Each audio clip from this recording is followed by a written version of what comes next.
stories don't define you. How you tell them will. Hi, I'm Sarah Elkins, your host and Chief Storymaker at Elkins Consulting.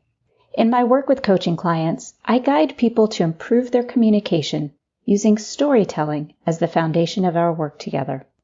What I've realized over years of coaching and podcasting is that the majority of people don't realize the impact of the stories they share on their internal messages and on the people they're sharing them with.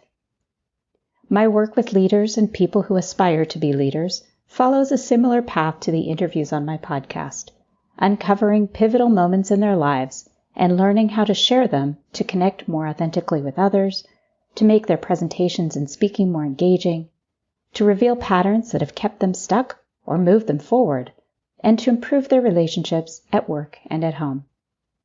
When you're ready to get started collecting your own stories, my book, Your Stories Don't Define You, How You Tell Them Will, is available in all the regular places, and the audiobook version is now available on Google Play and on my website, elkinsconsulting.com. As a special bonus for listeners, the audiobook includes 2 songs recorded by my band, Spare Change, in my living room in Montana.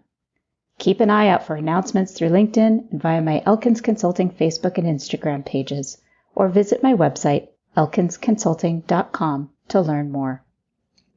Also on my website is a free podcast interview checklist.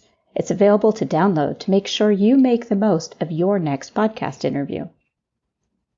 This week's episode of the podcast was an unexpected opportunity to record a conversation I had with a dear friend and veteran, Ron Burns, on Veterans Day, in my home.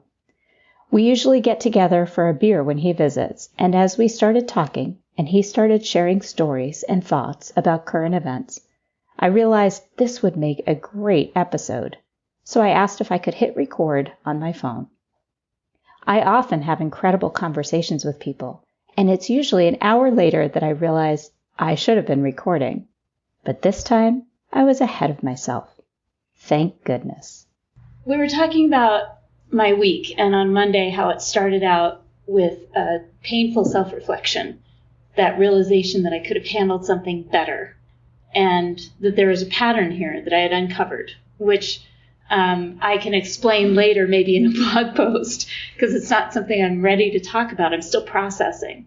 But then you said that you've been doing this for years. So tell me about that again. Well, I'm not even, I don't remember how it came about, but I've always, it's something that goes back to my mother's influence on just throughout my life before she died. So, and it was, her presence caused me to be introspective, sometimes to the point where I was shy. But as I worked through that over the years, I just kind of developed this kind of out of body. It's a goofy kind of term that was used for a long time, but it wasn't out of body. It was just kind of me observing my activities and interactions with other people, sometimes instantaneously and sometimes just, 30 minutes later, 30 seconds later, 30 days later. But I've always been incredibly introspectively observant. I don't know if that's a good term for that or not, but that's where it started, and I still do it. So give me an example, like when you had an interaction, maybe, I know, with your dad before he died. You've told me a little bit about this, where you had a big struggle in your relationship with him, but toward the end, you were able to see your relationship differently. And I think it's because of this self-reflective ability to take a step back and say, how did that go? What went right? What went wrong? How would I do this differently in the future? I didn't get, because my father he was a closed circuit. I mean, and that's just how he always was. I never knew anything about my father until I started to question him when I was like 45. And So he finally divulged a few very interesting tidbits about his life, and particularly his early life, and his relationship with my mother. He drove her crazy. She's why she drank herself to death, and I never made that connection until I realized that he was, to the marrow of his bones, a misogynist, and needed that power position, and not just with mom, but with the kids, except for my sister, who had a rather privileged existence, and I've never been able to make that connection. Why that was the way it was. Of course, I have my thoughts, but I don't know for sure what was going on there. So back to a couple of just a short version here, or a short story about him. He was raised on a leased ranch 20 miles out of Whitefish to the northwest. It was called the KM, the Kalispell Mercantile Ranch. And what they did out there was they raised cattle, they cut cordwood, and essentially worked themselves to the bone.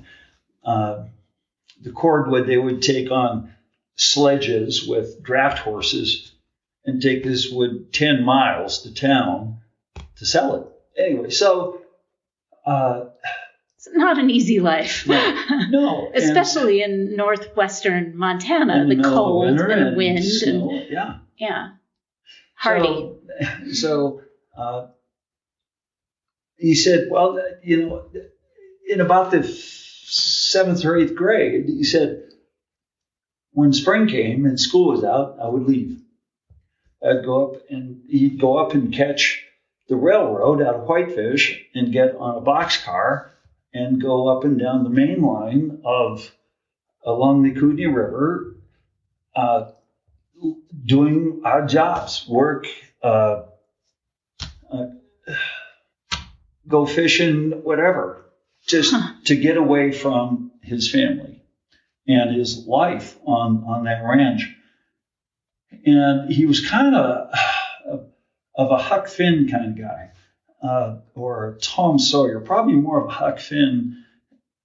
Really, in the 40s, 30s, 40s. So his first sexual experience was when he was like 12 or 13 years old. And he told me never to tell this to anybody, but here we go. Know? But here we go. And I honored that for years and years because he didn't want the kids to know. But he had his first affair with a young woman 3 or 4 miles away on a different ranch, and he thought they were an item, and then she gave him the clap. So at 12 or 13. Well, right, Jesus. right. So here it is. So then the connection came with his relationship with Mother. Oh. He was waiting for her to give him something he didn't want? Well, no. And abandoned him? But him? he held her responsible for every wrongdoing that happened to him in his life in regard to women. So okay. So that's where Mom started to take her abuse because she never knew that happened. Right. Why would she? He wasn't going to tell her. Sure. No. So tell me about a conversation you had with him where you walked away and had to be that self-reflective person and understand why you reacted the way you did. I can't. I'm not sure I can remember the exact thing, but I'll run the scenario by you. One time we were driving to a family reunion from Whitefish to Spokane or Newport, Washington, and we started talking about those that he said. This was long after Mom was dead. He said, I did not run. I made some mistakes with your mother that I would never make again. And I went, whoa, Wow. he's coming around. And I dropped it. I said, oh, really? Well, you know, and it never went any further. Until later, about a year later, and it came out. The truth came out about that remark. And it was, I would have never let her go to work for herself or get out of the house. Oh, that is not what we were expecting. Right. And I'm going, whoa, you didn't learn shit. No. I mean, that was my judgment on him at the time. I went, what the fuck? You didn't learn anything. No. Wow. No. And he was in his 80s by then. Yeah. He just wanted more control. He wanted more of the juice of that relationship focused on him. So, also a narcissist, not just a misogynist, but also an Nothing extreme happened without narcissist. Bob.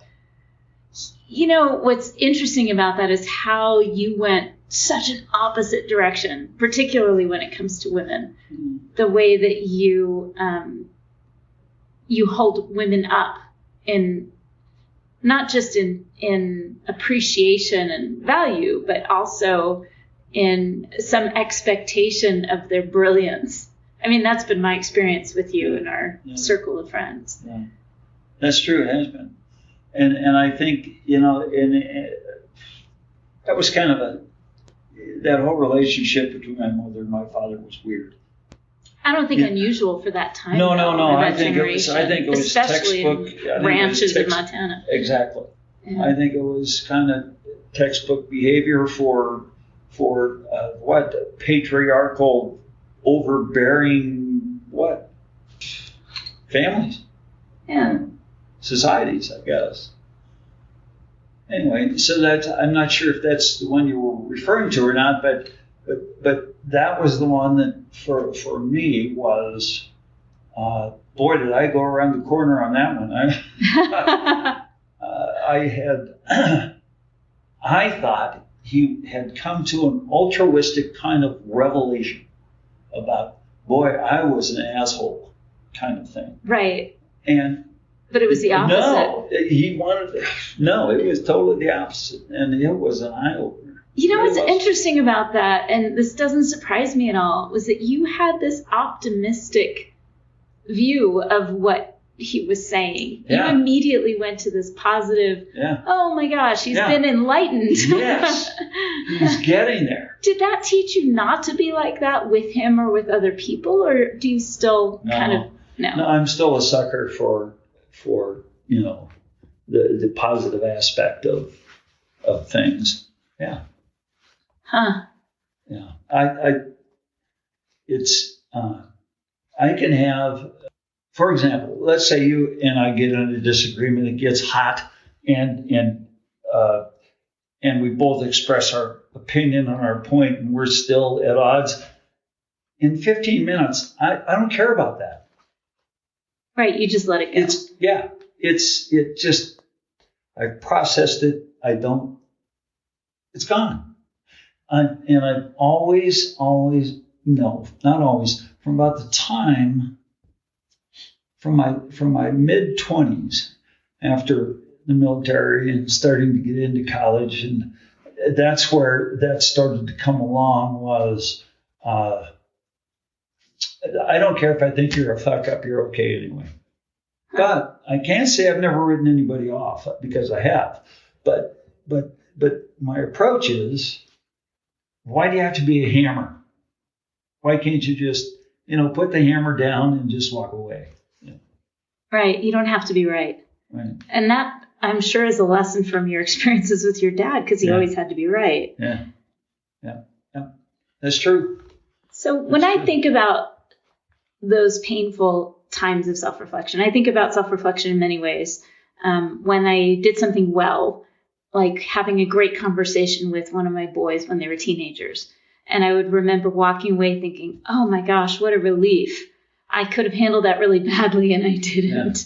Yeah. But then I actually wrote about this experience in my book, that there was a time when I was down in the mud with the boss and bad-mouthing that boss behind his back, because I felt abused and I felt like I was justified in telling stories about him that were really negative. And one time we were with friends and my husband, Bob, was there.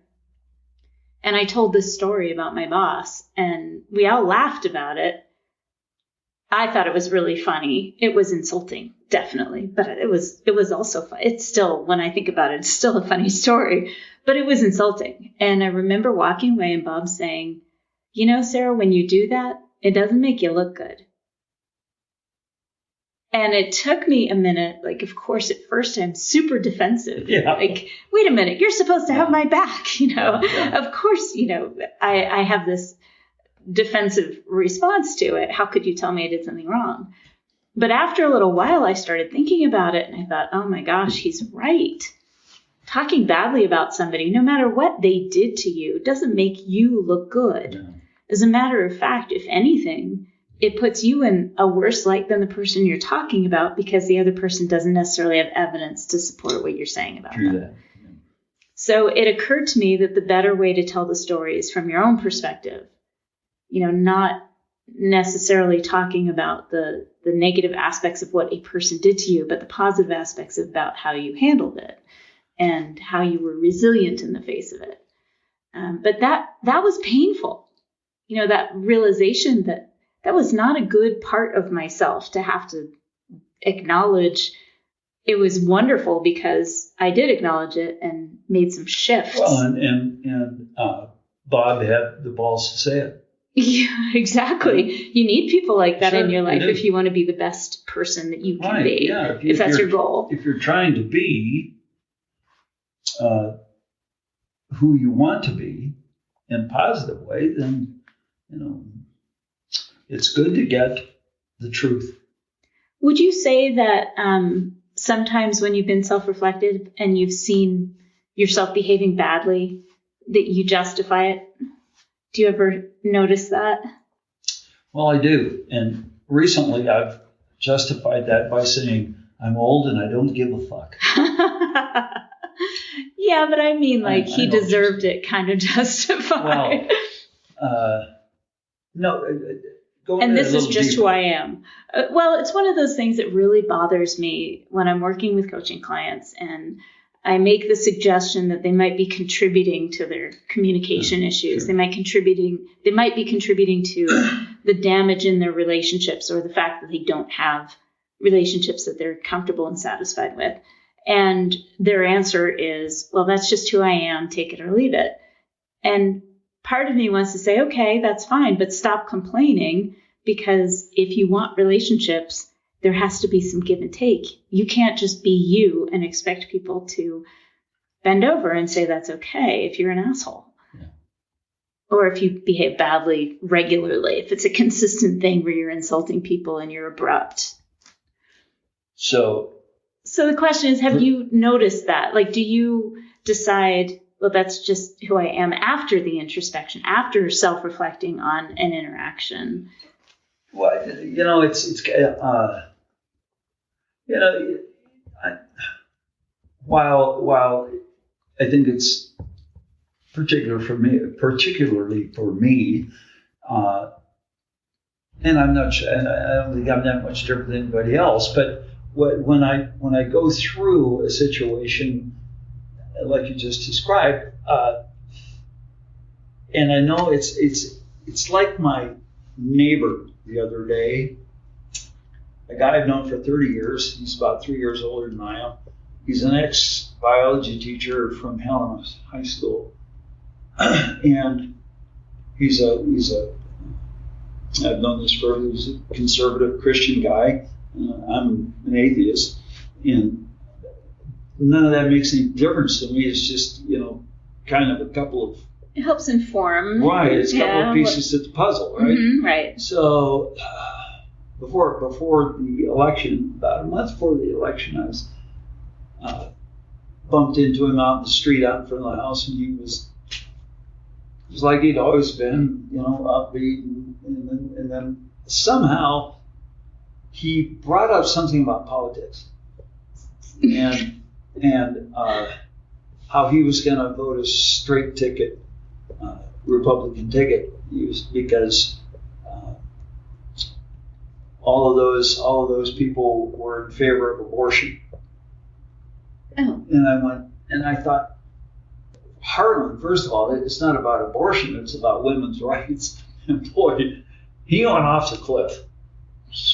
I mean, that was what he did not want to hear, is somebody pointing to the fact of the matter on the table. And it was I was caught in one of those moments where I was present with me on my shoulder. And he said, well, I'm not going to talk to you anymore, and I'll be civil, but we're not friends. And I went, okay, Harlan. I'm okay with that. Okay, yeah. And I not once. And my anxiety was up because it came on me so fast. But all of the right things happened that I've always hoped would happen in those kinds of situations. I got my point across, and I thought I got it across in a way that might make him think later. And I felt good about that exchange as what? Happenstance and spontaneous as it was. I love that.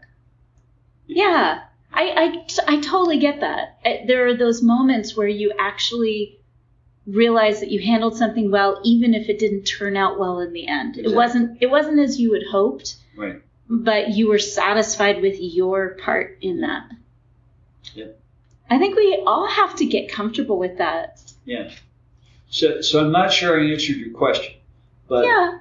But that was a fresh experience, particularly given these times when you still have that patriarch that's dictating what other people should do with their lives, or trying to dictate that, and that to me is I've never been in that thing, and I find it so interesting how a biology teacher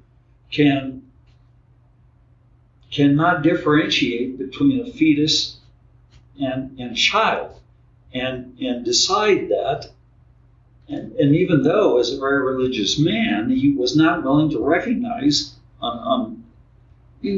that the Bible doesn't deal with abortion. It doesn't. It's a non-issue in the New Testament. Yeah, I think though, Ron, that in most cases it's not a thoughtful thing about what it means to do in terms of abortion.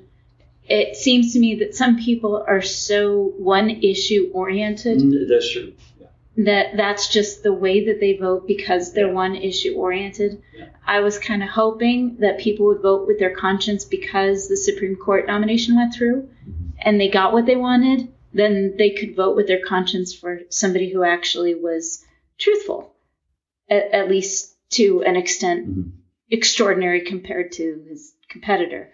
But I keep coming back to this whole idea of self-reflection and being able to walk away being comfortable with how you handled something. I'm not always that graceful. No, none of us are. I've had more than one opportunity to reflect on exchanges with people and go, okay, I need to touch bases with that person and clarify a few things. And I think it's really important that if I wind up in a position where I'm going, I could have done that better, that I'm not afraid to go to that person and say, I've thought about this and here's where I'm at with it now, whatever it is. Right. And I'm not always, I am so damn clumsy sometimes but sometimes I appeal to myself as not being the sharpest tool in the shed because of, usually they're social / pseudo-intellectual kinds of things that people have in passing in exchanges. And usually it's, someone well because you're just throwing out remarkage because you know them well enough to do that. And I've had, I don't feel, Yeah, well, I think we all have those moments. But I like what you said about the fact that when you can acknowledge, either apologize or clarify, because sometimes it's not an apology that's necessary. Sometimes it's just, I need to clarify here. And in the case where I had that painful moment earlier this week when I did reach out to that person and say, hey, I'm sorry, I might have come across as preachy. Yeah. And that wasn't my intention. Sometimes I get that way when I feel really strongly about somebody and an aha moment they might have, something that could really guide them toward better relationships. And I get kind of preachy sometimes when I notice things like that. And I think one of the most important aspects of that conversation was that apology, because that acknowledgement to the person on the phone gave him an opportunity to say either, no, I didn't think of it that way, don't worry about it, or, okay, I can see why you went there, and thank you for actually caring enough to let me know that you thought about it later on. Yeah. I think it strengthens relationships pretty dramatically when you can acknowledge when you handled something badly or that it could have been handled better. Have you had that experience? I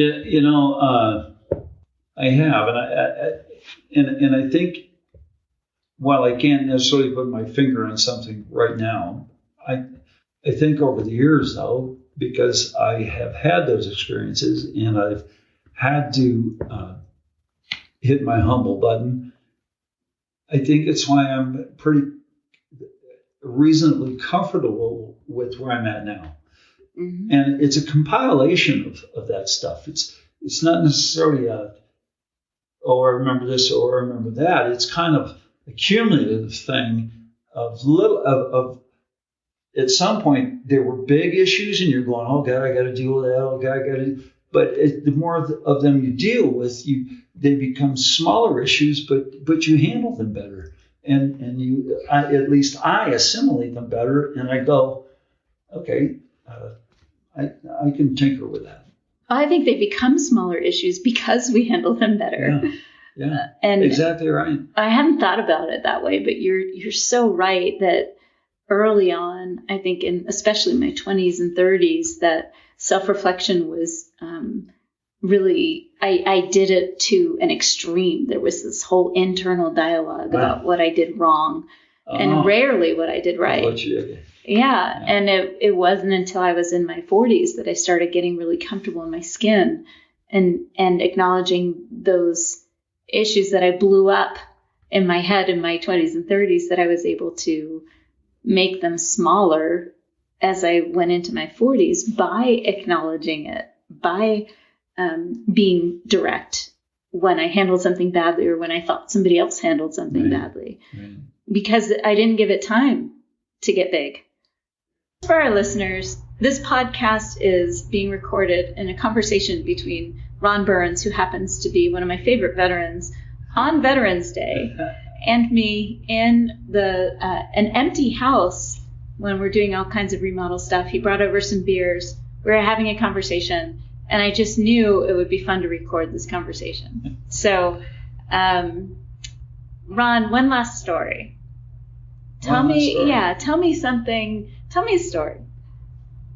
Veterans Day. So let's just often on Veterans Day, and because I know so many people who know that I'm a veteran, and so they're all very, very kind to me about recognizing that journey, that part of my journey, early on as it was.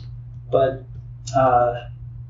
the other day I was in a business, and I know the business owner kind of peripherally, not real well, but he's an old time Helena guy, and he's got 1,000 stories, and so we were talking about stories, and and he,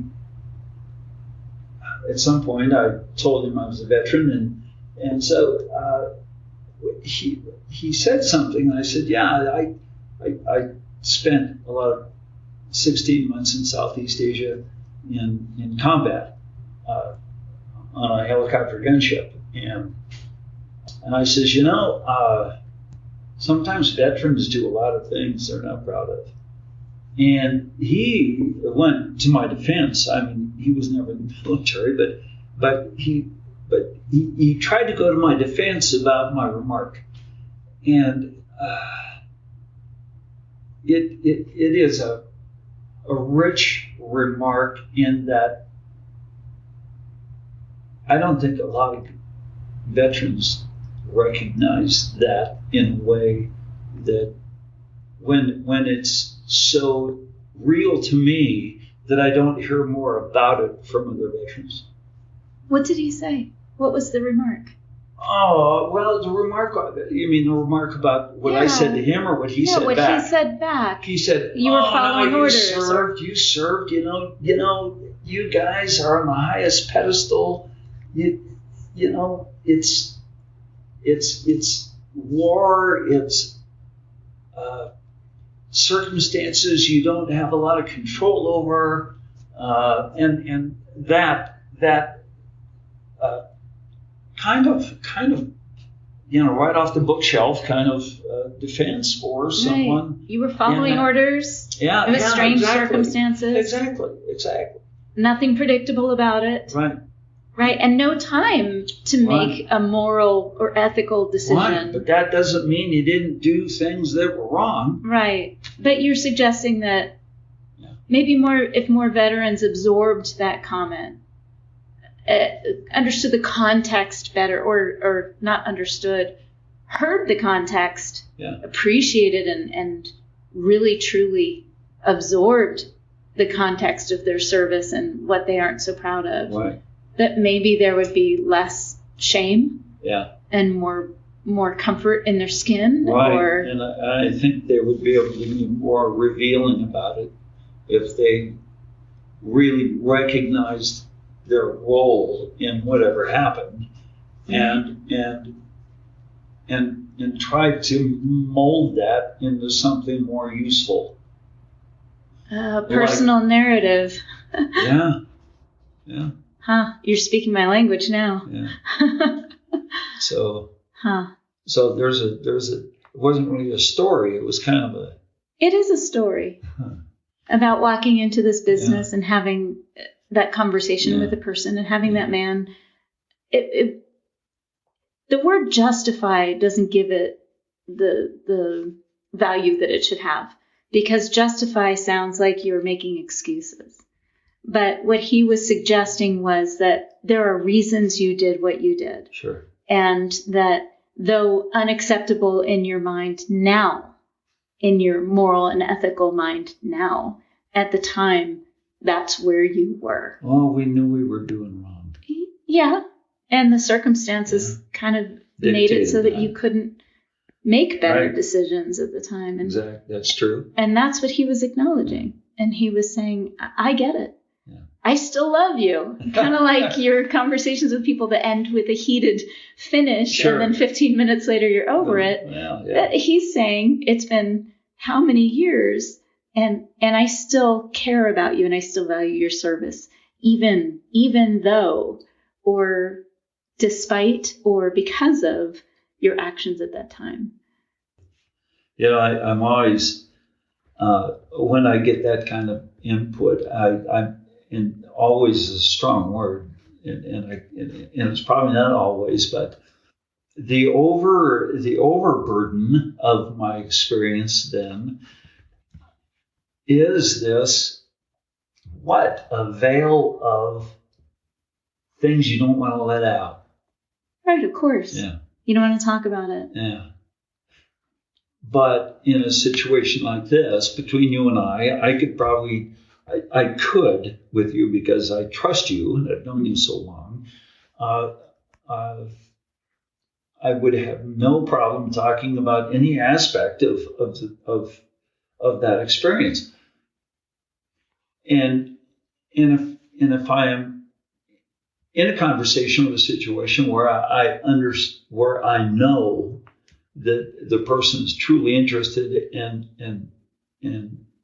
I will sometimes engage that way, but not often. No, I think we all have those parts of our lives that we don't just share. Yeah. I mean, I'm an oversharer, as our dear friend, our mutual friend Andrea Obitz and I, we talk about how we met, and our immediate first conversation was about breastfeeding, and she hadn't had children. So I can be an oversharer, but there are still things that I just don't easily volunteer. Yeah. And I'm sure that's what you're talking about. And that's okay too. I mean, I think the damage is when you don't share it because there's shame, as opposed to not sharing it because you don't want to have that conversation. Those are two different things. They are. On that note, I think we can wrap this up. Ron, thank you so much for recording with me. I really appreciate it. Well, thank you, Sarah. Thank you for listening to this episode of Your Stories Don't Define You, How You Tell Them Will. The book of the same title is now available, and the audiobook version will be released in November 2020. If you're ready to uncover your stories and learn to uncover the stories of the people around you to create stronger connections and healthier communities, visit elkinsconsulting.com. And while you're visiting the website, you can learn more about the book and the work we do to improve communication among teams and through our one-to-one coaching. Thank you.